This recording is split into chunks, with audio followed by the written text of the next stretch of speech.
অনুষ্ঠানের সম্মানিত প্রধান অতিথি জননেতা জনাব শেখ হাবিজুর রহমান বক্তব্য রাখবেন। জননেতা জনাব শেখ হাবিজুর রহমান। বিসমিল্লাহির রহমানির রহিম। আজকের কুলিয়া ইউনিয়নের পথসভার আমার বৃহস্পতি সভাপতি, আমার সঙ্গে সফর সঙ্গী এক স্নেহের ছোট ভাই, বাগেরহাট জেলা ছাত্র দলের যুব দলের সাবেক সভাপতি, মোল্লাহাট উপজেলা পরিষদের সাবেক ভাইস চেয়ারম্যান শিকদার হারুনুর রশিদ সহ বিএনপির অন্যান্য নেতৃবৃন্দ, অঙ্গ সংগঠনের থানার নেতৃবৃন্দ, উপস্থিত কুলিয়া ইউনিয়ন বিএনপি ও সকল অঙ্গ সংগঠনের নেতা ও কর্মী ভাইয়েরা, আসসালামু আলাইকুম। আসলে বক্তব্য দেওয়ার মতো কিছুই নাই, তার কারণ হারুন অনেক কথাই বলেছে। আমরা শহীদ রাষ্ট্রপতি জিয়াউর রহমানের আদর্শ নিয়ে সকলে বিএনপি করি। আমরা বিএনপি যারা করি, আমরা দুর্নীতি, অন্যায়, অত্যাচার প্রতিবাদ করি, কিন্তু আমরা কিন্তু সেই অন্যায় অত্যাচার নিজেরা করি না। বিগত 16টি বছর আমরা কোথাও বিএনপি নামক একটা দল, আমরা সেই বিএনপির কর্মী হিসাবেও কোন জায়গায় কথা বলতে পারি নাই।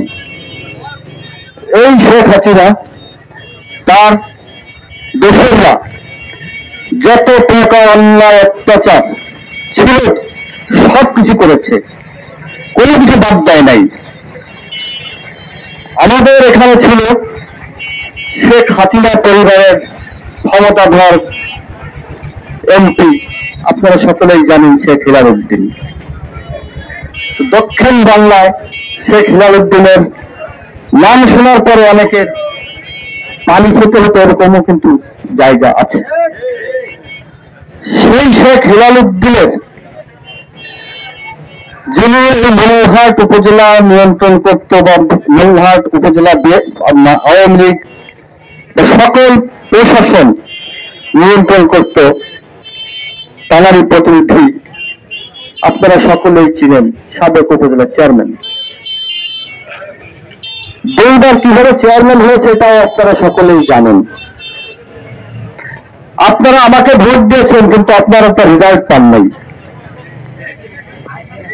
সেই নেতা আপনাদের এখান দিয়ে প্রতিদিন সকালে বিকেলে গান নিয়ে যেত না? আমরা এখান দিয়ে আপনাদের কাছ দিয়ে কখনো গেলেও আপনাদের অন্তর থেকে, মন থেকে আমাদের সঙ্গে দেখা করার ইচ্ছা থাকলেও আমাদের সামনে আসেন নাই, আসতে পারেন নাই।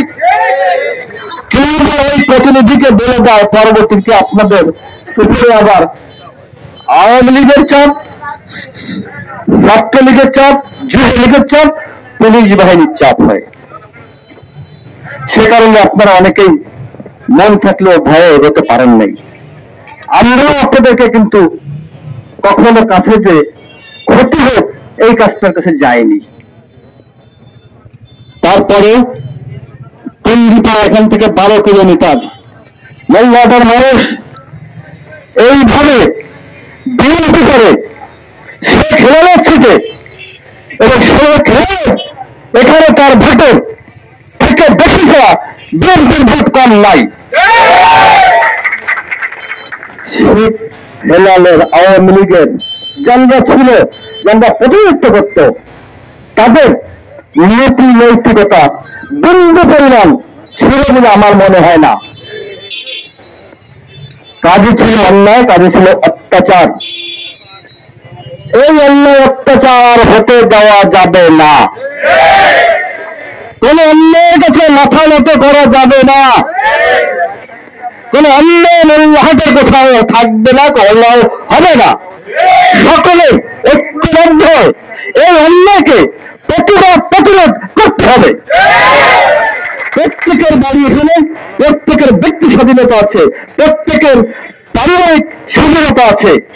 কারোর কাছে কিন্তু কেউ জিম্মি না, কারোর বাড়ির থেকে কেউ চাল এনে খায় না, কারোর বাড়ি যে কিন্তু চেয়ে খায় না। তো আমার একার নিয়ন্ত্রণে থাকতে হবে, আর আমি যেটা বলবো সেটাই শুনতে হবে না। আপনারা যারা আছেন, আপনারা এক একজন এই এলাকার মানুষ, আপনারা যদি সংঘবদ্ধ হয়ে আপনারা অন্যায়ের প্রতিরোধ করবেন, আপনারা কোনো অন্যায় করবেন না। আপনারা অত্যাচারের প্রতিরোধ করবেন, অত্যাচার করবেন না। বিএনপির নামে যেমন বদনাম নেই, আগামীতেও যেন কোনো বদনাম না হয়, আপনারা সবসময় এটা খেয়াল রাখবেন।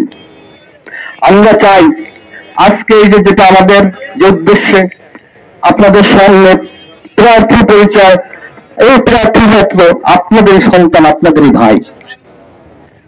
আমাদের সঙ্গে দলীয় সম্পর্ক, আমাদের সম্পর্ক এলাকার যেভাবেই সম্পর্ক হোক, আত্মীয় সম্পর্ক, আমরা দলীয় সম্পর্ক হিসেবে তাদেরকে মূল্যায়ন করি।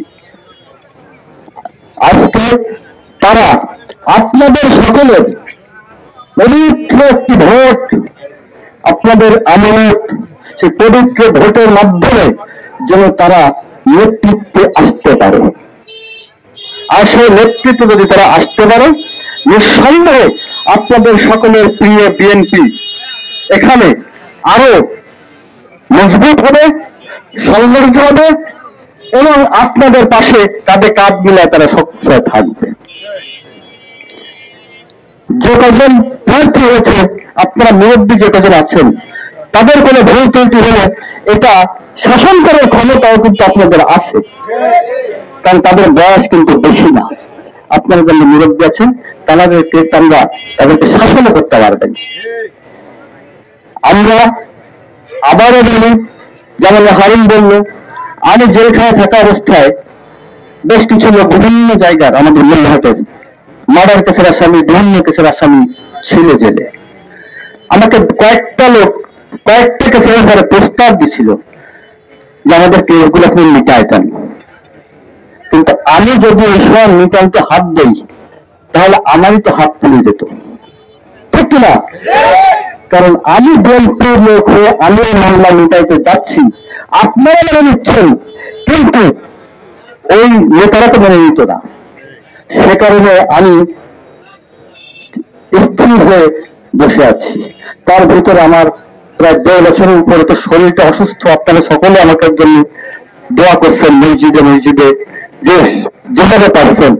আপনাদের কাছে আমি আপনাদের দোয়ার বরকতে আল্লাহ আমাকে বারবার এত অসুস্থ থেকে ফিরিয়ে দিছে, তো সে ব্যাপারে আপনাদের কাছে আমি ঋণী। এই ঋণ কোনো কিছুতে শোধ দেওয়ার মতো ক্ষমতা কিন্তু আমার নেই। যাই হোক, 2 বছরে 2.5 বছরে 18টা মার্ডার হয়েছে মূল্যহাটে।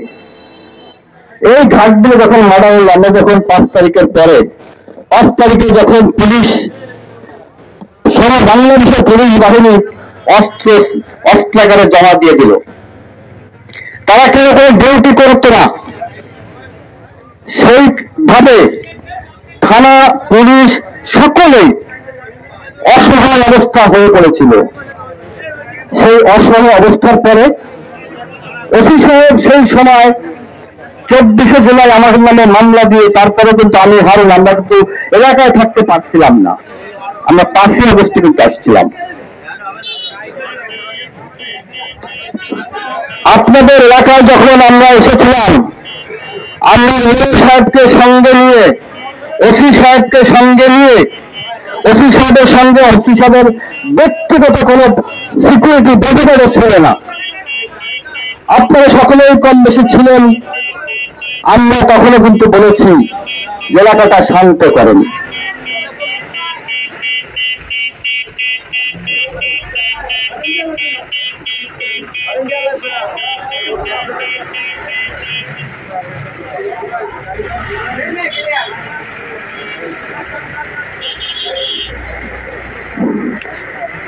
তো ইউনো সাহেব, ওসি সাহেব আমাদেরকে সঙ্গে নিয়ে আপনাদের সকলকে ঘাট দিলেও কিন্তু অনেক কিছু বলেছিলেন যে আপনারা শান্ত হন।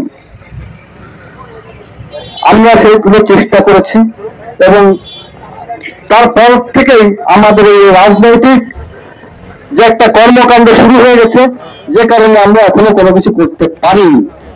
তবে আপনাদের যাদের এই হত্যা মামলা বাদী আসামি, আমাদের সঙ্গে কিন্তু কথা হচ্ছে। আমরা চাই বড়ঘাট, ঘাটবিলা, হাড়িদা, চুইখোলা, বিশেষ করে এই কয়েকটা অঞ্চলে খুনের পরিমাণটা একটু বেশি হয়ে গেছে। কিন্তু দাঁড়িয়েলা, আমরা শুধুমাত্র বড়ঘাটের কথা বলছি না, টোটাল মল্লাহাট আমরা সকলেই যদি এই গোলমাল, ফাসাদ, হত্যা এর থেকে বিরত থাকতে পারি, তাহলে কি আমাদের শান্তি হয় নাকি অশান্তি হয়? শান্তি হয়। আপনারা কেউ এখানে আসতে পারতেছেন, কেউ পারতেছেন না। তো এইটাকে আমরা একদম শেষ করতে চাই। আপনাদের সকলের জীবনের একটা নিরাপত্তা নিয়ে আপনারা সবাই থাকবেন বলে আশা করি। আপনাদের সেই মানসিকতা আপনারা গড়েন। আপনাদের যে মামলা আছে, আমাদের তো এখন একটু ব্যস্ততা, আপনাদের সহযোগিতা নিয়ে, আমাদের আরো নেতৃবৃন্দ লাগে নিয়ে আমরা আপনাদের সঙ্গে থাকব। আজকে আপনারা আমাকে ভালোবাসেন। আজকে আমি রাজনীতি করি, আমি বিএনপির রাজনীতি করি। বিএনপির রাজনীতি এই পদ আমাকে আপনারাই দিচ্ছেন, আপনারাই দেন। বোধহয় আমি বাংলাদেশের বিভিন্ন জায়গায় গেলে বিএনপির একজন কর্মী হিসেবে তাদের কাছে আমি পরিচয়টা দিতে পারি। আপনারা এখানে আসছেন, এই বিএনপি করেন, বোধহয় আপনারা কিন্তু পরিচয় দিতে পারতেছেন যে আপনারা বিএনপির সমর্থক, বিএনপির নেতা, বিএনপির ভোটার। তো আপনারা যদি আমাকে ভালোবেসে থাকেন, বিগত 16টি বছর আমরা একজন রাজনৈতিক কর্মকাণ্ড এখানে চালাতে না পারলেও আমরা কিন্তু খুলনা, বাগেরহাট, ঢাকায় আমরা বিভিন্ন প্রোগ্রামে কিন্তু উপস্থিত হয়েছি। শত শত হাজার হাজার লোক ওখানে উপস্থিত হয়েছে না? আপনারা দলের ভালোবাসায় রাতের অন্ধকারে যে যেভাবে পারছেন সেভাবে পালিয়ে সেখানে উপস্থিত হচ্ছেন। সেখানে যে পেয়েছেন তাকে, আমাকে পান নাই, পেয়েছেন। আবার কি আপনারা পেতে চান আমাকে? যদি পেতে চান তাহলে এই 3 জনকে আগে আপনাদের পেতে হবে। এই 3 জন যে 71 সদস্য বিশিষ্ট কমিটি বানাবে, সেই কমিটির ভোট আপনারা আমাকে দিয়ে তাহলে আমাকে এই নেতৃত্ব নিতে পারবেন। তা না হলে আপনারা পারবেন না। এই মনের ভালোবাসা মনেই থাকবে। তো আমি চাই আপনাদের সুখে দুঃখে, ভালো মন্দ সবকিছুতে আপনাদের সঙ্গে থাকতে। আপনারা আজকে সবাই মনে করেন যে আপনি হেদায়েত, এই যে কয়জন আছেন, যারা ভোটার আছেন বা যারা সমর্থক আছেন, আপনারা প্রত্যেকেই এক একজন হেদায়েত, এক একজন রাসেল, এক একজন ফরহাদ, প্রত্যেকেই এইটা আপনারা মনে করে আপনারা তাদের ভোট দেওয়ানো এবং দেওয়া, এটার ব্যবস্থা আপনারা করবেন। আমি আবারও অনুরোধ করি যে আপনারা গোলমাল ফসাদ থেকে বিরত থাকেন। এই গোলমালে ক্ষণিকের জন্য একটু গোলমালে কত বড় ক্ষতি, যে পরিবারের একটা লোক হত্যা হচ্ছে তার পরিবার জানে যে তার কত বড় ক্ষতি হচ্ছে, আর যে হত্যাটা করতেছে সেও বুঝতেছে যে তার জেল খাটতে কতটা কষ্ট হচ্ছে, তার পরিবারও তাকে কতটা শূন্যতা পাচ্ছে, কারণ তারও তো পালায় থাকতে হচ্ছে। তো আমি অনুরোধ করি, কেউ কারোর প্রতি হয়তো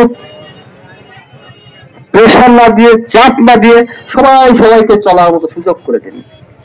আর যারা বিগত দিনে আওয়ামী লীগের আমলে যা যা করেছেন, আপনারা তওবা করে ভালো হওয়ার চেষ্টা করেন। এই কর্মকাণ্ড কিন্তু খাটানো যাবে না। আমরা আপনাদের সাথে থেকে আমরা কিন্তু এটা প্রতিবাদ করব। এটা আমরা হতে দিব না। ভোট আপনার পবিত্র একটা আমানত, যার ভোট সে দিবে, যাকে খুশি তাকে দিবে। এই ভোট নিয়ে আমি কেন আরো কেউ জোর দিয়ে ক্ষমতা প্রয়োগ করে বলতে পারবো না জনককে ভোট দিতে হবে, এই বলার ক্ষমতা কারণ নাই। এটা সবাইকে সবার অধিকার এটা দেওয়া হয়েছে, আজকে নয়, এটা বহু আগের থেকে। নির্বাচন যেদিন থেকে দেশে চালু হয়েছে সেদিন থেকেই এই প্রচলন প্রথা চলে আসছে। তো আপনারা সকলেই উপস্থিত আছেন, আপনারা আরো আপনাদের এলাকায় অনেক লোক আছে, আমরা আসলে সময় দিলে আরো লোক হতে উপস্থিত হতে, কিন্তু আমাদের আগামীকাল উদয়পুর ইউনিয়নের সম্মেলন, আমাদের সেখানে সময় দিতে হচ্ছে। তো উপস্থিত সকলকে ধন্যবাদ জানিয়ে আমি শেষ করছি। আল্লাহ হাফেজ। বাংলাদেশ জিন্দাবাদ। বাংলাদেশ জাতীয়তাবাদী দল জিন্দাবাদ।